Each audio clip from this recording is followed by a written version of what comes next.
아니 바른정당 진짜 어떻게 되는 거예요? 아니 근데 이제 충격파라는 거는 이게 몇 달 전부터 이제 탈당하신 분들이 속된 말로 을러댔던 거기 때문에 그렇게 뭐 크진 않지만은 당장 그래도 현실적으로 예를 들어 사무처 직원들 중에서 예를 들어 이제 나가야 될 사람들도 있고 왜요? 이제 정당 보조금이 줄어드니까 월급을 못 주는 상황. 그리고 국회 수석 전문위원 같은 경우 9분 이제 뭐 그냥 그만둬야 돼요 그분들은 뭐 이런 것들이 있고. 예를 들어 그 중에 뭐 그만두진 않지만 적어도 저희 사무처 직원 중에 한 명은 이번 주 토요일 날 결혼하는데 지금 뭐 어느 누구에게도 지금 뭐 축하해달라고 할 수가 없는 그런 청장 돌리기 좀 뻘쭘한 상황이 돼버렸고 직장이 어떻게 될지도 모르는 이런 불안한 상황. 그래서 전체적으로 뭐 분위기가 다운돼 있죠. 다운돼 있는 건 맞죠. 그렇죠, 그렇죠. 페이스북에다가 어제 이준석 최고가 휴대폰 문자 메시지 받은 거 하나 공개하셨죠. 요게 어제 저녁에 상당한 화제였습니다. 저도 보고 조금 놀랐어요.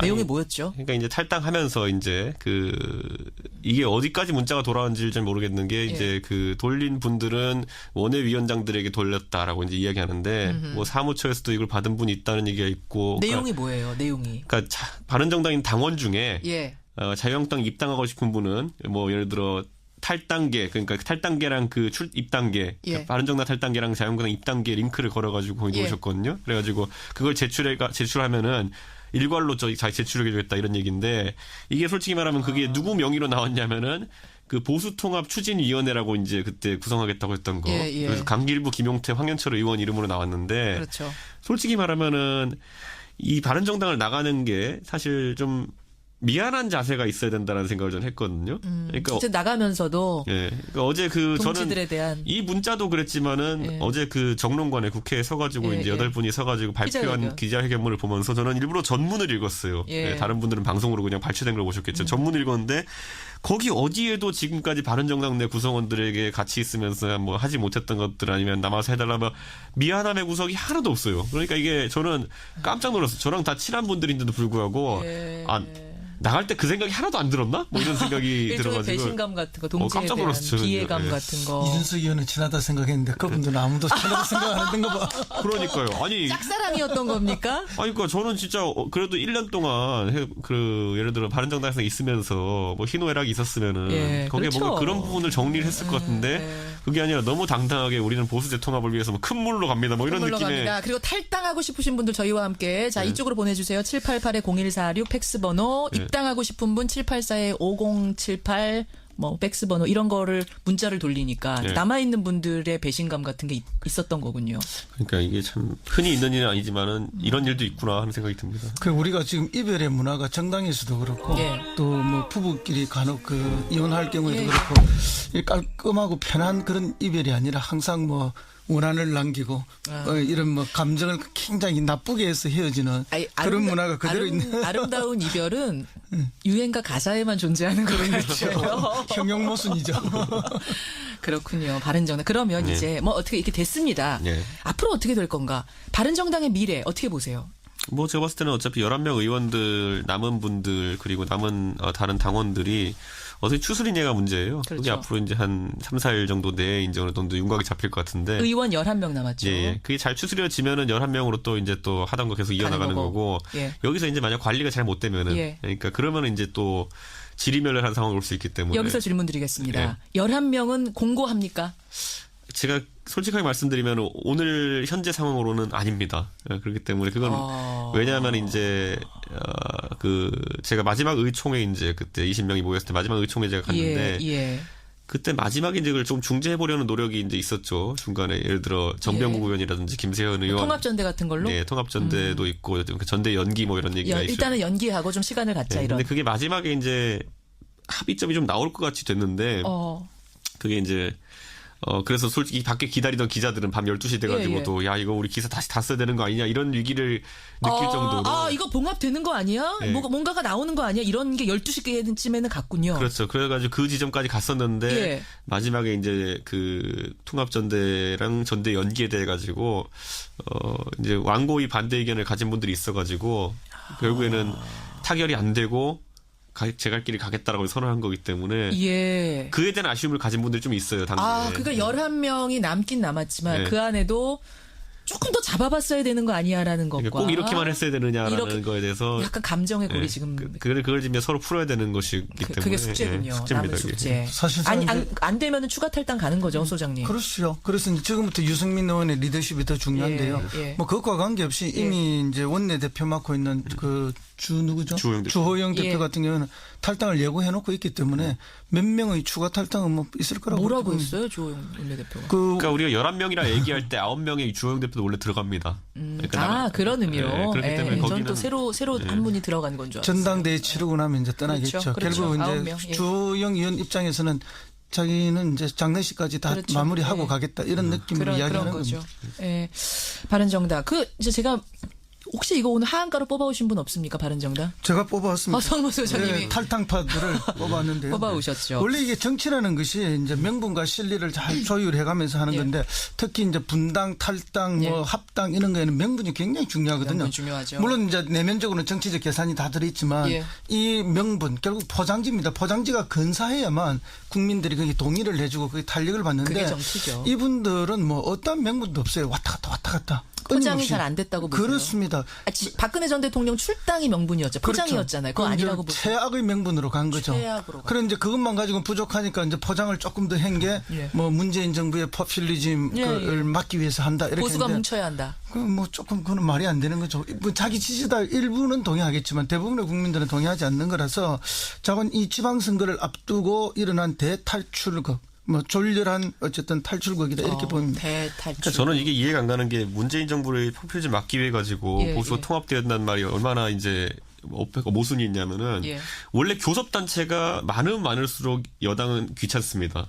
무슨 말이면 정당수가 많을수록 교섭단체가 특히 많을수록. 왜냐하면 방송에서도 방송가에서도 그 원칙이 뭐냐면은 예를 들어 뉴스 리포트를 낸다 그러면은 교섭단체 순서대로 해가지고 교섭단체까지는 종정을 동일한 분량으로 거의 냅니다. 맞아요. 그렇기 때문에 예를 들어 이런 거죠. 문재인 정부를 비판할 주체가 예를 들어 자유한국당 하나만 있느냐 아니면 자유한국당과 바른정당이 같이 뉴스에 나가느냐 의견이는 굉장히 큰 차이를 가집니다. 그런데 그런 것들을 무시하고 예를 들어 그럼 이제 예를 들어 어떤 토론회를 간다 보세요. 공식적인 토론회 같으면은 이제 자유한국당, 국민의당 이렇고 그다음에 더불어민주당 이렇게 3명만 앉아 있는 거랑 바른정당 1명 더 앉아 있는 거는 무게감이 압박감이 다르죠. 2대1 구도냐 2대2 구도냐 차이가 있는데 불구하고 왜냐하면 이걸 똑같이 했던 게 뭐냐면은 박근혜 정부 시절에 국민의당이라는 교섭단체가 하나 더 생김으로 인해 가지고 항상 어딜 가더라도 여당은 2대1 구도로 이제 비판을 받을 수밖에 없는 구도인데 이게 사실 우리 살면서도 친구들끼리 가가지고 고깃집에서 3명이 앉아가지고 정치 얘기할 때 2대1 구도로 돼 있으면 굉장히 불리하거든요. 근데 그런 걸 생각하지 않고 2대1이냐 3대1이냐는 천지 차이. 2대1이냐 2대2냐는 굉장히 중요한 건데 그거 이제 고깃집 이론으로 봐도 그런데 그걸 지금 뭐 정당이 교섭단체가 줄어들면 오히려 문재인 정부 비판하는데 유리하다라는 명분이 안 된다는 말씀이세요. 명분도 안 되고 말도 안 됩니다. 바른정당 9명이 탈당을 하겠다는 거죠? 주호영 의원은 탈당을 하겠다는 거야 안 하겠다는 거야? 하겠다는 것으로 보입니다. 대표로서 지금 이제 본인이 맡고 있는 역할이 있잖아요. 당의 공식적인 역할. 당이 아직 완전 해체된 것도 아닌데 이거 버리고 가면 당연히 비난 여론이 들끓지 않겠어요? 그리고 앞으로 정치하는 데도 지장이 있을 거고 그러니까 일단 자기가 할 역할을 하겠다. 그리고 그냥 원내대표가 아니지 않습니까? 대표 권한대행이기도 하고.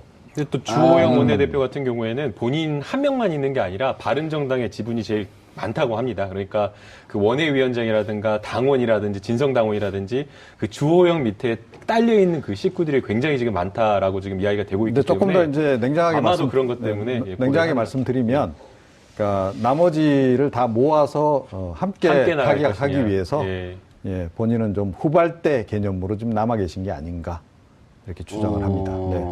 그럼 원외위원장들도 같이 데리고 나가겠다 이런 얘기예요? 근데 그건 구실이고 어찌 보면 더 많은 사람들을 데리고 나가겠다는 거 아니에요? 바른정당이 그대로 존재하고 있으면 지방선거에서 민주당하고 경쟁하는 것도 힘들 텐데 자신들 본산이라고 하는 대구 경북에서 바른정당이 힘을 갖고 있으면 안 되니까 가급적 나갈 때는 바른정당에 소속해 있는 위원장들, 기초광역의원들을 가급적 많이 빼가려고 그럴 거 아니에요?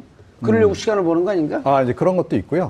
그리고 이제 그것보단 당장은, 그러니까 지금 자유한국당으로부터 조금 더 얻어내야 될 게 더 있다라고 생각을 하는 거죠.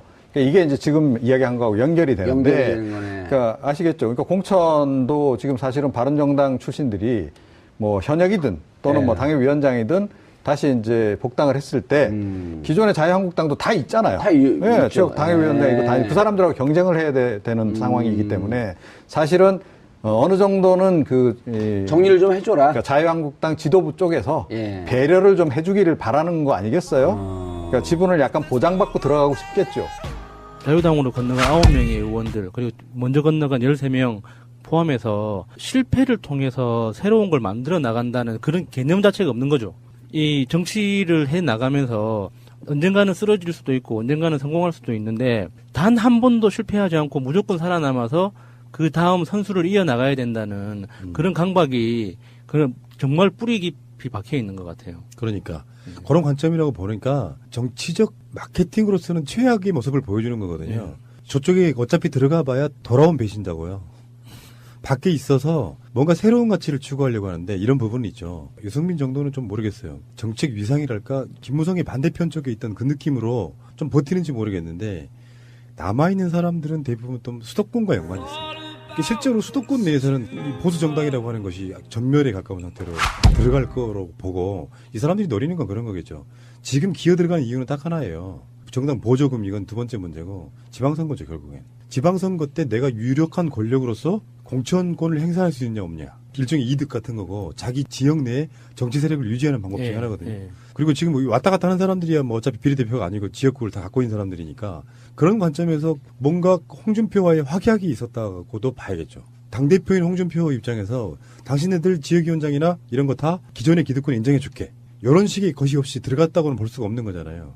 그들끼리 어떤 미래학이 충분히 존재한다고 보고 돌아가지 않는 사람들이 정치적 명분이 있어서 안 돌아갈까요? 전 그렇게 보지는 않고 일단 아까 말한 김무성 대 유승민의 패거리 싸움에 있어서의 반대 진영에 섰던 사람 첫 번째겠지만 두 번째는 이런 걸 수도 있어요. 큰 정당이 분당이 되거나 탈당자가 많아지면 이제 5기로라도 그 지역위원회 빈자리를 채우잖아요. 근데 이미 돌아갈 것이 없어진 사람들은 못 돌아가는 거지. 그런 관점도 한번 봐야 되는 거죠. 서로 간에 어떤 거를 주고받았는지가 가장 어쩌면 핵심일 수도 있습니다. 이 사람들은 자기들 이득을 위해서만 움직이니까 정치 대의 명분이 어딨어. 이번 사건에 대해서 각 당에서 나온 반응들을 보면은요. 민주당에서 추미애 대표는 이렇게 얘기했습니다.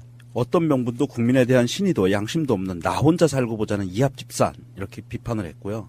유승민은 이렇게 얘기했습니다. 명명이 남더라도 가고자 했던 길로 계속할 것이다. 이렇게 얘기했고 안철수는 주목을 좀 해봐야 되는데 바른정당 분당 명분이 없다. 우리는 정책 연대를 계속할 것이다. 이렇게 얘기하고 있습니다. 정당 보조금도 많이 달라지는 그런 거죠. 이 보조금이요 되게 좀 난 김무성이 좀 치사하다고 느껴지는 게 이런 부분인데 이게 11월 15일이 선관위가 4분기 경상 보조금을 지급하는 날이에요. 근데 그거를 안 버텨주고 뭔가 자유한국당에 선물 같은 걸로 준 거죠. 자유한국당이 의석수가 107석에서 116석으로 되면서 보조금 지급 증가폭이 가장 커졌는데 이게 28억 6천에서 33억 8,800, 한 5억 정도가 늘어난 거예요. 대신에 바른정당 같은 경우에는 15일만 넘겼으면 14억 7,600을 받을 수 있었는데 이게 지금 6억 정도로 절반 이상 확 줄어버린 거예요.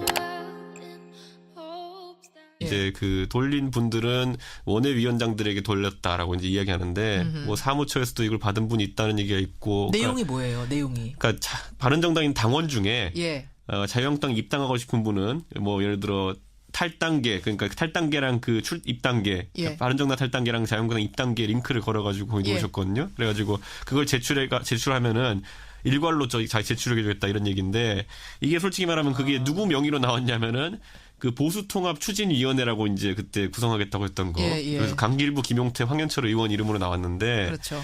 솔직히 말하면은 이 바른정당을 나가는 게 사실 좀 미안한 자세가 있어야 된다는 생각을 전 했거든요. 그러니까 이제 나가면서도. 그러니까 어제 동지들에 대한 이 문자도 그랬지만은 어제 정론관에 국회에 서가지고 이제 8분이 서가지고 발표한 기자회견문을 보면서 저는 일부러 전문을 읽었어요.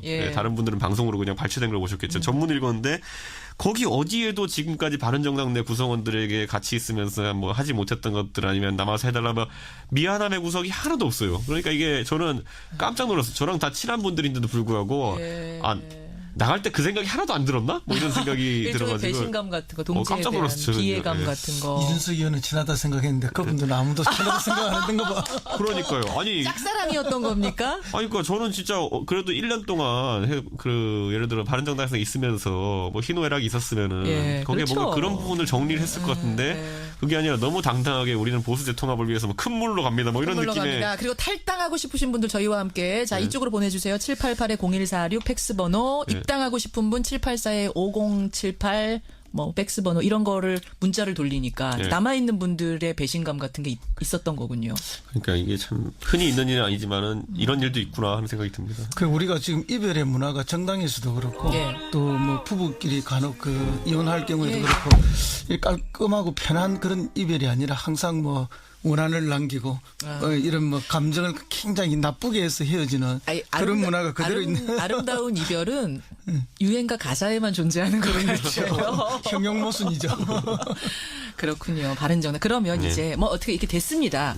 앞으로 어떻게 될 건가? 바른정당의 미래 어떻게 보세요?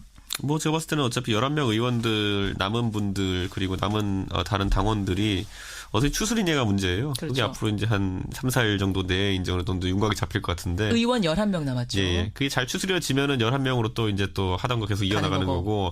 여기서 이제 만약 관리가 잘 못 되면은. 그러니까 그러면은 이제 또 질의멸렬한 상황이 올 수 있기 때문에. 여기서 질문 드리겠습니다. 11명은 공고합니까? 제가 솔직하게 말씀드리면 오늘 현재 상황으로는 아닙니다. 그렇기 때문에 그건 왜냐하면 이제 제가 마지막 의총회 이제 그때 20명이 모였을 때 마지막 의총회 제가 갔는데 그때 마지막에 이제 그걸 좀 중재해 보려는 노력이 이제 있었죠. 중간에 예를 들어 정병국 의원이라든지 김세현 의원 통합전대 같은 걸로? 네, 통합전대도 있고 전대 연기 뭐 이런 얘기가 있어요. 일단은 연기하고 좀 시간을 갖자 이런. 근데 그게 마지막에 이제 합의점이 좀 나올 것 같이 됐는데 그게 이제 그래서 솔직히 밖에 기다리던 기자들은 밤 12시 돼가지고도 야, 이거 우리 기사 다시 다 써야 되는 거 아니냐 이런 위기를 느낄 정도로. 이거 봉합되는 거 아니야? 뭔가가 나오는 거 아니야? 이런 게 12시쯤에는 갔군요. 그렇죠. 그래가지고 그 지점까지 갔었는데 마지막에 이제 그 통합전대랑 전대 연기에 대해 가지고 이제 완고히 반대 의견을 가진 분들이 있어가지고 결국에는 타결이 안 되고 제 갈 길이 가겠다라고 선언한 거기 때문에 그에 대한 아쉬움을 가진 분들이 좀 있어요. 당연히. 그러니까 11명이 남긴 남았지만 그 안에도 조금 더 잡아봤어야 되는 거 아니야라는 것과 꼭 이렇게만 했어야 되느냐라는 거에 대해서 약간 감정의 골이 지금 그걸 지금 서로 풀어야 되는. 아니 바른정당 진짜 어떻게 되는 거예요? 아니 근데 이제 충격파라는 거는 이게 몇 달 전부터 이제 탈당하신 분들이 속된 말로 을러댔던 거기 때문에 그렇게 뭐 크진 않지만은 당장 그래도 현실적으로 예를 들어 사무처 직원들 중에서 예를 들어 이제 나가야 될 사람들도 있고. 왜요? 이제 정당 보조금이 줄어드니까 월급을 못 주는 상황. 그리고 국회 수석 전문위원 같은 경우 9분 이제 뭐 그냥 그만둬야 돼요 그분들은 뭐 이런 것들이 있고 예를 들어 그 중에 뭐 그만두진 않지만 적어도 저희 사무처 직원 중에 한 명은 이번 주 토요일 날 결혼하는데 지금 뭐 어느 누구에게도 지금 뭐 축하해달라고 할 수가 없는 그런 청장 돌리기 좀 뻘쭘한 상황이 돼버렸고 직장이 어떻게 될지도 모르는 이런 불안한 상황. 그래서 전체적으로 뭐 분위기가 다운돼 있죠. 다운돼 있는 건 맞죠. 그렇죠. 페이스북에다가 어제 이준석 최고가 휴대폰 문자 메시지 받은 거 하나 공개하셨죠. 요게 어제 저녁에 상당한 화제였습니다. 저도 보고 조금 놀랐어요. 내용이 뭐였죠? 그러니까 이제 탈당하면서 이제 이게 어디까지 문자가 돌아왔는지 잘 모르겠는 게